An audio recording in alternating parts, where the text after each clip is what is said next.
Hey everyone, Matt here from Doxa Running, and today we're going to do a comparison review of the Nike Structure 25 and the Brooks Adrenaline 23. So the reason I wanted to compare these is I just got the Structure 25 in not too long ago, got about 40-50 miles in my pair, and a lot of the shoe reminded me of the Brooks Adrenaline. It's not the same shoe, but they do things kind of similarly in some interesting ways that I thought would be helpful to compare to help you decide, hey, these are both higher level guidance / stability shoes. If you're interested, which one might work better for you. So hopefully this will help with that. But to compare that, let's get into specs first. So the Structure 25 comes in at 10.8 ounces for men's size 9, 9 ounces for women's size 8. There is a 37 millimeter heel, 27 millimeter forefoot for a 10 millimeter drop. The Brooks Adrenaline 23 is coming in at 10.4 ounces for men's size 9, although my size 10 comes in a little bit lighter than that. 9.2 ounces, women's size 8. There's a 36 millimeter heel, 24 millimeter forefoot for a 12 millimeter drop. So very, very similar. And both of them actually feel like high drop shoes, even though the Structure has a really nice heel bevel. It's supposedly 10. It does feel a little bit higher. And that's because, again, both these shoes, in terms of stability, which we'll start with, definitely do a lot in the rear foot. So the Structure has this really intense heel clip around it, plus the firmer foam makes it a very stiff heel, plus the actually really kind of narrow and snug and stiff heel counter up here. The heel is really locked in really, really well here. So those that need a very stiff heel, both in the sole and the upper, are going to do really, really well in the Structure because that's where a lot of its guidance and stability is coming from. The Adrenaline has something somewhat similar, although there's a little bit wider fit in the rear foot, and the heel counter is a little less aggressive. It does the same thing, but slightly differently. We've got this nice bevel over here in the Structure. Adrenaline, rear foot's a little bit more clunky just because of the higher drop, and there's a little less bevel. But the guide rails, again, on both sides really keep things centered, and Brooks typically does a little bit stiffer heel, which is great to create a stable ride. Not so great if you don't want a stiff heel and you want your stability to be more in the midfoot. So there is, to my knowledge, still a post in the midfoot. Please somebody correct me if I am wrong on that. But both of these have a little bit stiffer heels. The Structure kind of wins out in having things a little stiffer overall, in terms of the heel counter also participating to that.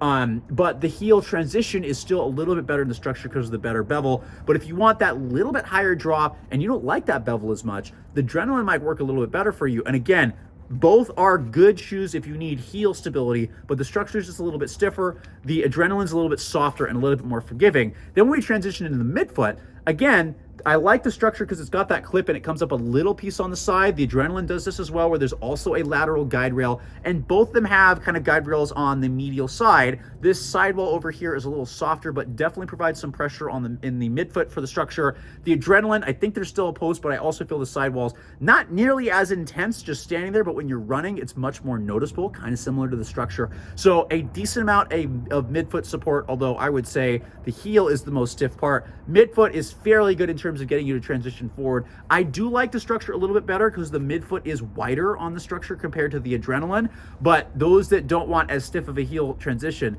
the Adrenaline might work a little bit better. Last part in terms of stability and ride, the forefoot. So the Adrenaline fits, to me, just a teeny bit short. The Structure fits just a teeny bit long, just like the Vomero 17 did. So the transition up front, both of them have good transitions. To me, the Adrenaline has a little bit quicker transition. The Structure it's a firmer, snappier ride thanks to the firmer foam, as well as the Zoom forefoot unit, which, again, I talked about this in my review of the Structure, kind of feels like almost like a metatarsal lift.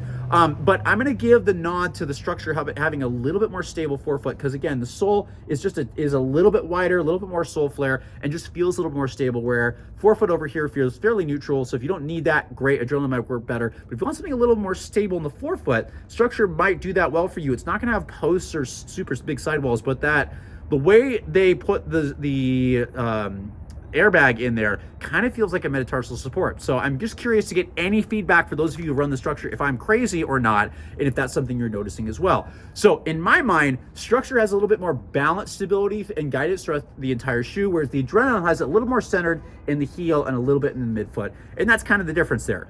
Again, lower drop technically on the Structure, but again, the stiffer ride makes it feel a little higher while still having a solid heel transition thanks to the bevel. Adrenaline, definitely 12 millimeter drop. There's no doubt about that. But the foam does compress. It's just a little clunky just because of the lack of a major heel bevel, which, Brooks, come on, I know you can do this.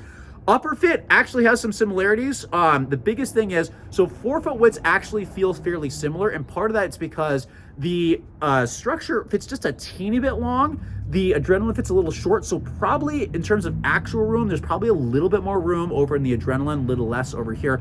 Both of them have fairly normal forefoot widths. Toe box does taper a teeny bit on them, again, because the Adrenaline's a little short for me. It tapers a little quicker, but fairly normal midfoot. The midfoot, sorry, fairly normal forefoot. The midfoot is where things start to change, where it's a little more relaxed in the Adrenaline. Tongue's not as thick, but normal with fit, but the tongue is huge over here in the structure, so it kind of creates a little more compressive fit. I didn't have to lace lock either one of these. Midfoot's fine, but I would say there's a little bit more pressure on my foot in the structure compared to the Adrenaline. And the heel's last part, where again, it continues to be different, where narrower heel, more kind of normal width heel. So if you want a kind of stiffer, structured heel, the structure is probably going to be a little bit better. If you want a heel counter, but just a little bit better cushioning in the upper, the Adrenaline's going to work a little bit better. Both of them, again, provide guided rides. The other last thing is weight. I'm kind of surprised this is listed at 10.4 ounces. It feels much lighter, which is good job, Brooks, keeping this light. The structure definitely feels its weight. It's a little heavier. It really does easy miles really well, but it's not really good at picking up the pace. So when they said versatile on the website, I would disagree with that, but it's good for getting easier miles in when you want something a little firmer. The Adrenaline is, to me, feels like at that 10 ounce range, even though I said 10.4, I feel like it's lighter than that. It's where I've actually been able to do 1 or 2 workouts in this. It's not a workout shoe. It's just something that you can pick up the pace just a little bit in if you want to. Not the best option for that. There's a lot better shoes in Brooks line that can do that, but it at least has that little bit where it's just a teeny bit lighter. So that, to me, kind of wins over in the Adrenaline. But overall, these are both comparable shoes. I am kind of mixed on which one I like. I like the transition a little bit better and this general guidance over in the structure a little bit more. I've just been having a little bit trouble with the lack of a heel bevel and higher, what's it called? Why am I blanking on this? It's been a long day. The slightly higher heel offset over in the Adrenaline, but both are really good shoes. I'm glad the structure's still around. I'm glad the Adrenaline's still around, but I want to challenge Nike. See if you can make this a little lighter, and Brooks, see if you can bevel this a little bit more. That's our comparison review. We're gonna have full written reviews up, so if you want to see those as well, check them out. Both full video reviews on this, but I hope this was helpful. If you're interested, hope this helped your decision. Check back more. We're always gonna have new stuff.